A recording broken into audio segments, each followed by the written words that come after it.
할렐루야. 5월 14일 수요일 새벽 기도를 시작하겠습니다. 사도신경으로 우리의 신앙을 고백합니다. 나는 전능하신 아버지 하나님 천지의 창조주를 믿습니다.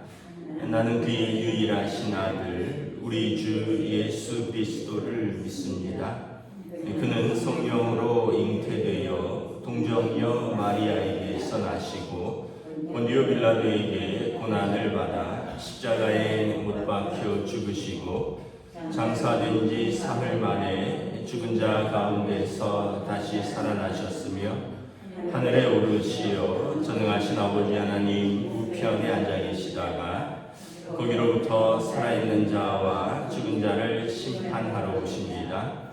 나는 성령을 믿으며 거룩한 공교회와 성도의 교제와 죄를 용서받는 것과 몸의 부활과 영생을 믿습니다. 아멘. 찬송가 274장 찬양하시겠습니다. 찬송가 274장입니다.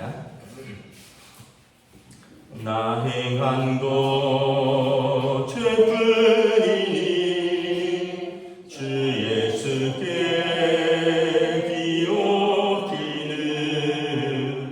나의 몸과 나의 마음을 깨끗하게 하옵소서.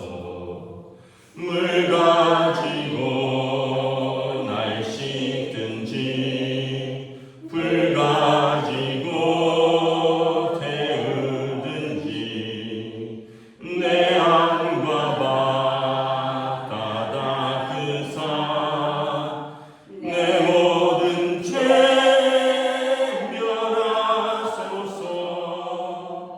내 어두운 밝히시니 참 기쁘고 고마우나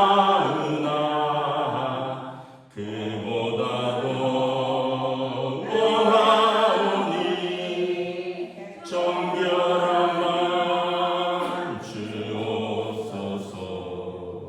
물 가지고 날 씻든지 불 가지고 태우든지 내 안과 바다다 그사 내 모든 죄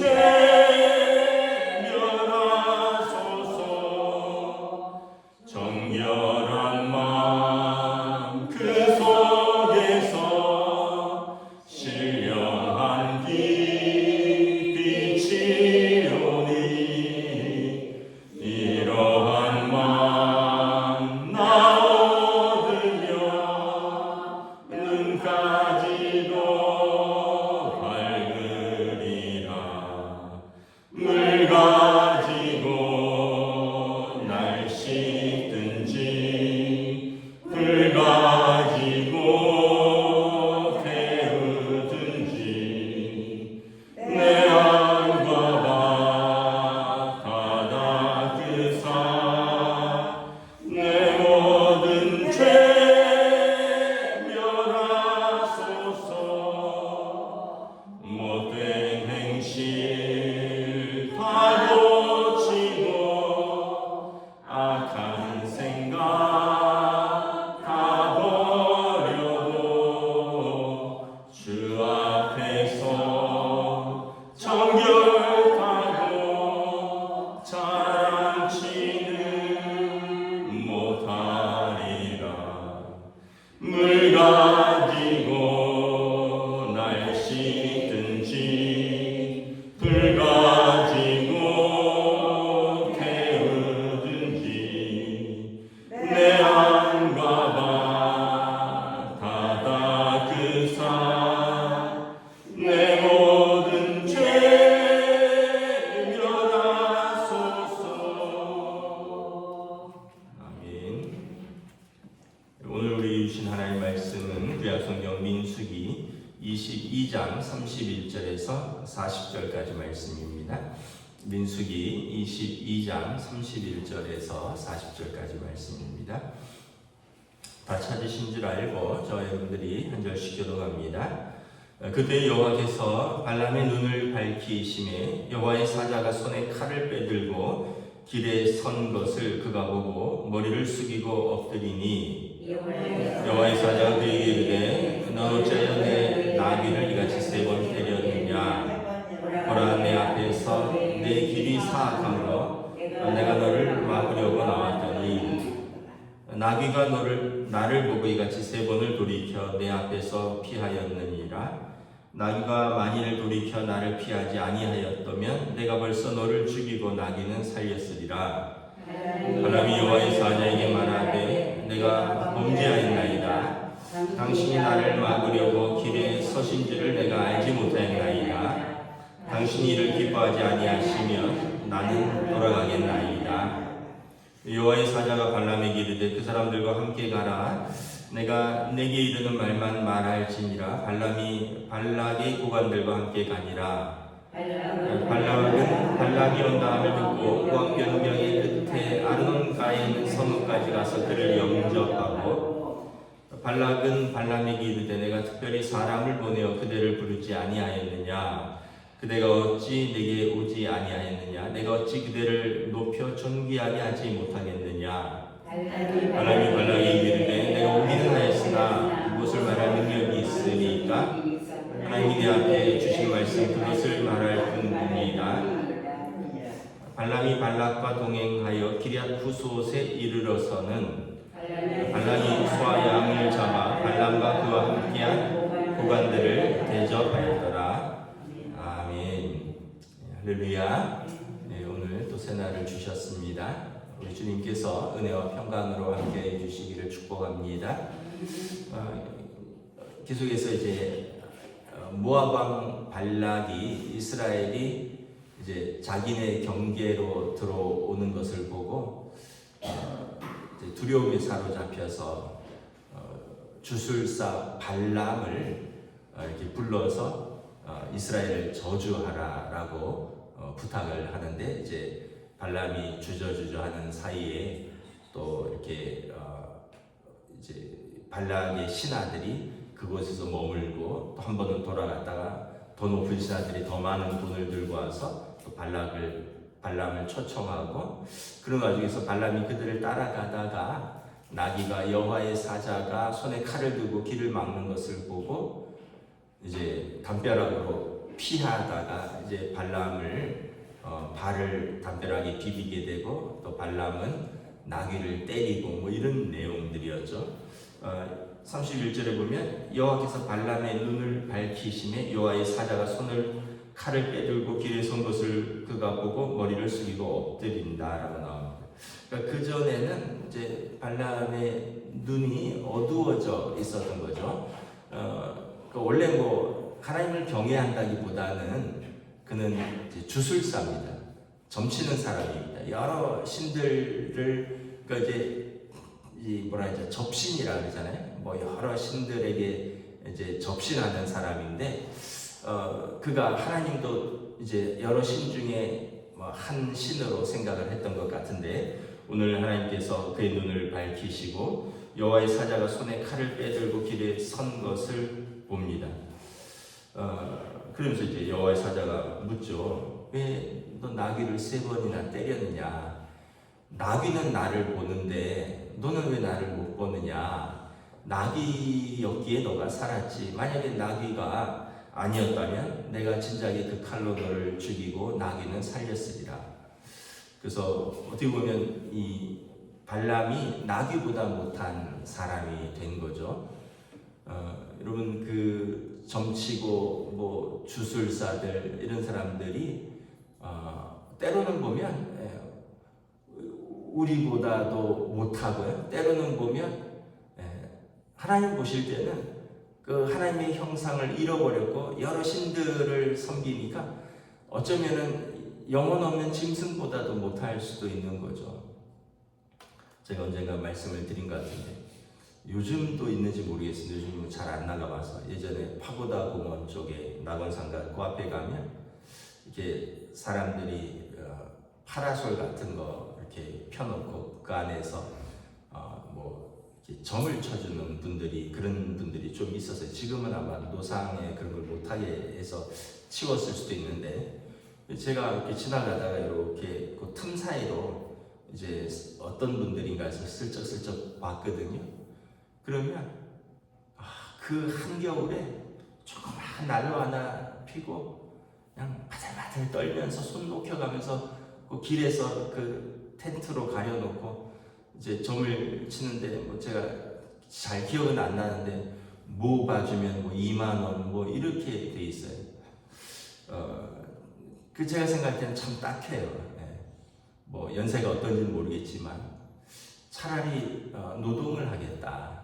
차라리 밖에 나가서 뭐 공사장에서 일을 해서 시간당 얼마를 벌을지라도 이거 사람이 언제 올지 안 올지도 모르는 그런 사람들 기다리느라고 그 추운데 또는 그 더운데 그 텐트 같은 거 그 둥그렇게 쳐놓은 그 안에서 여름엔 얼마나 더울까요? 겨울엔 또 얼마나 춥겠습니까?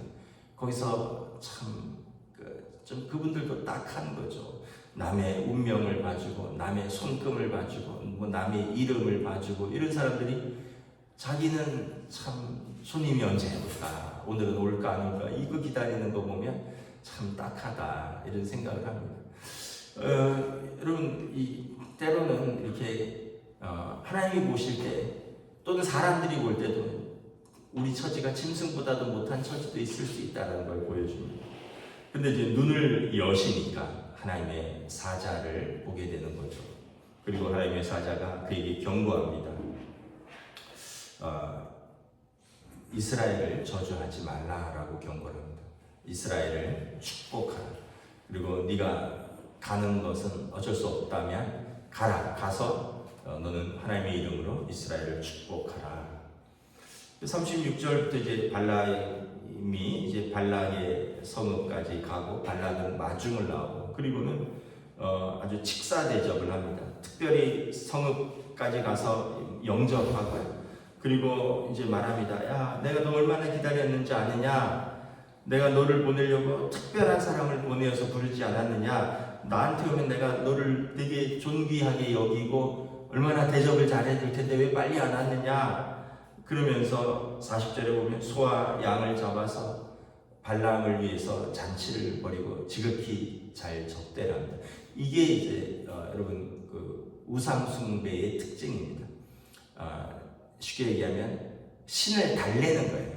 신의 뜻을 알고 신의 뜻을 순종하려고 하는 것이 아니라 신을 달래서 내가 원하는 결과를 얻는 것, 이게 여러분 우상 숭배의 특징입니다. 그러니까 자기를 돌아보거나 자기 죄를 돌아보거나 자기 죄를 회개하거나 자기가 올바른 선택을 하는 것에는 관심이 없어요. 우상 숭배는 그냥 내가 하는 선택은 관계없이 신을 잘 대접해서 신으로 하여금 내가 원하는 결과를 얻는 것, 이게 우상 숭배죠. 지금 발락은 이스라엘을 저주하는 것입니다. 그리고 발람이라는 이 무당을 통해서 주술사를 통해서 이스라엘을 저주해서 이스라엘이 자기 땅에 들어오면 이제 그들을 무찌르는 것. 이게 그의 목적이지. 그가 하나님을 경외하는 것도 아니고 하나님의 뜻에 순종하려고 하는 것도 아니고 그리고 또 어떤 이스라엘 사람들이 어떤 사람인가 뭐 그들과 함께 뭐 좀 좋은 방향으로 생각하는 이런 것도 하나 없는 것을 볼 수 있습니다. 오직 그들이 망하고 그들을 저주하고 그러기 위해서는 좀 능력 있는 점술가를 부르고 그 사람을 잘 대접해서 그 사람에게 많은 돈을 줘서 자기가 원하는 결과를 얻어내려고 하는 것뿐이다라는 거예요. 네, 여러분 발람이 뭐라 그러냐면 38절에 내가 오기는 하였는데 하나님이 내 입에 주시는 말씀을 나는 말할 수밖에 없습니다. 이 사람이 선지자라서가 그런 게 아니라 하나님의 강력한 경고를 들었거든요. 너 나한테 죽을 뻔했다. 나귀가 아니었으면 너는 내 칼에 죽을 뻔했다. 가서 말을 하되 내가 내 입에 주는 말을 할지니라. 그러니까 이제 점장이가 두려움에 떨어서 하나님이 주시는 말씀을 할 수밖에 없다라는 것입니다. 아마 발람이 이제 계속 그 사신들을 자기 집에 머물라 그러고 여지를 주고 두 번째 사신을 또 오라 그러고 또 머물게 하고 그리고 마지못해 따라가고 이런 것을 보면 발람이 하나님을 경외하고 그래서 하나님의 뜻을 전하기 위해서 따라갔다기보다는 그가 이제 아마 많은 돈을 얻을까 점을 쳐서 많은 이익을 얻을까 그렇게 한 것으로 보입니다. 왜냐하면 시편 1편에 복 있는 사람은 악인의 꾀를 쫓지 아니하고 죄인의 길에 서지 아니하고 오만한 자의 자리에 앉지 아니해야 되는데 계속 그 사람들을 곁에 두고 뭐 하루 자고 가라 그러고 또 안 되겠다 보냈다가 더 높은 사람들이 더 많은 돈 갖고 오니까 좀 있어 보라 그러고 뭐 그러다 또 따라 나서고 이런 과정들을 보면 그는 의인은 아니었고 하나님을 경외하는 사람은 더더욱 아니었다는 거죠. 근데 그럼에도 불구하고 우리가 놀라운 것은 뭐냐면 자기 백성을 향한 하나님의 사랑입니다. 하나님께서 나중에는 이제 발람을 통해서 이스라엘을 하나님께서 사랑하시는 백성이다라고 선포를 하는데 하나님이 이스라엘을 사랑하지 않으면 하나님이 왜 여기에 이렇게 관여하실까요? 모압 왕이 그렇게 이스라엘을 미워하고 그리고 이 모압 왕이 그렇게 점치는 사람을 불러서 많은 돈을 주고 하든 말든 우리랑 상관이 없으면 하나님이 왜 관여를 하실까요? 하나님이 자기 백성이니까 자기 백성을 보호하고 끝까지 지키시는 거죠. 예수님께서 그러셨잖아요. 자기에게 주신 사람들을 사랑하시되 끝까지 사랑하십니다. 끝까지 사랑하는. 고난도 있고 시험도 있고 환난도 있지만 하나님은 자기 백성을 끝까지 사랑하십니다. 예수님도 자기 백성을 끝까지 사랑하십니다. 그럼 우리도 그래야 되지 않겠습니까? 우리도 시험도 있고 환난도 있지만 우리도 주님을 끝까지 사랑해야 되겠죠. 왜냐하면 주님이 우리를 끝까지 사랑하셨잖아요.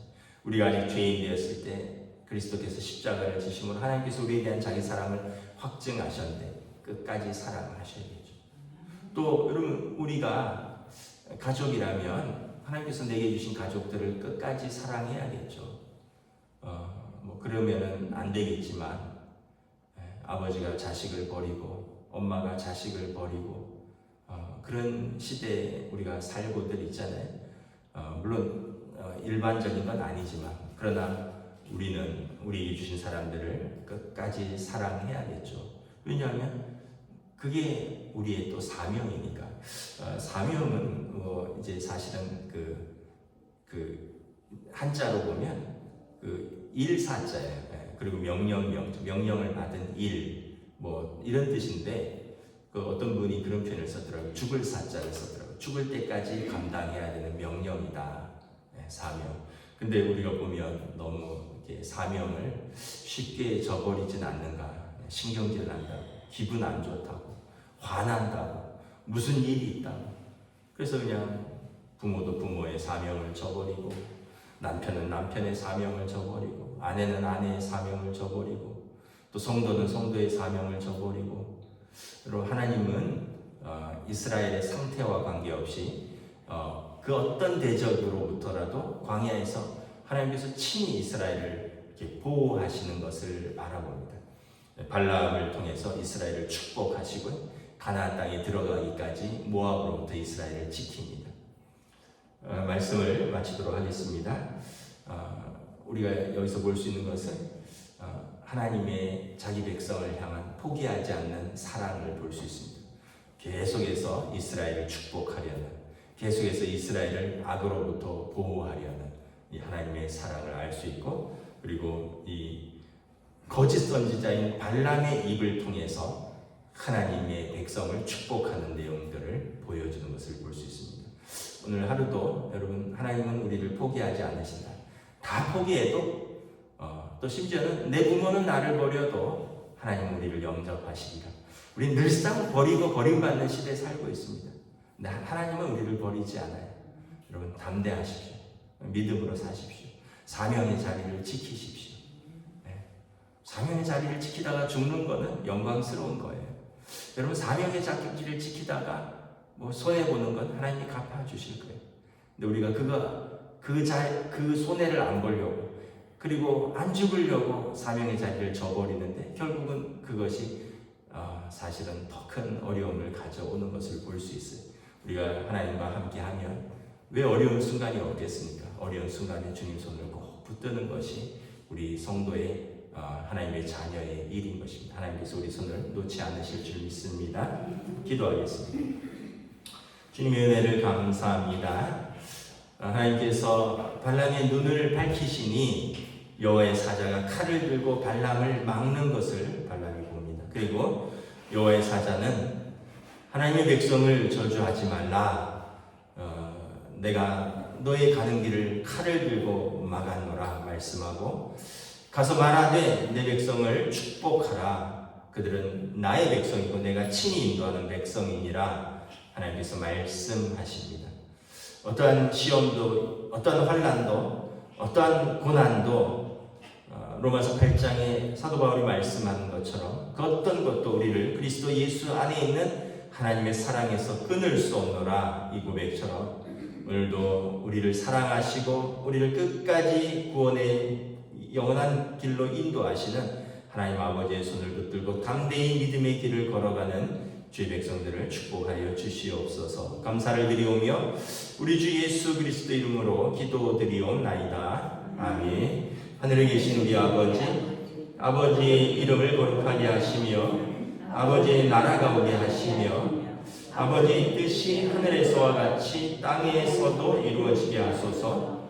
오늘 우리에게 일용할 양식을 주시고 우리가 우리에게 잘못한 사람을 용서하여 준 것 같이 우리 죄를 용서하여 주시고 우리를 시험에 빠지지 않게 하시고 악에서 구하소서. 나라와 권능과 영광이 영원히 아버지인 것입니다. 아멘.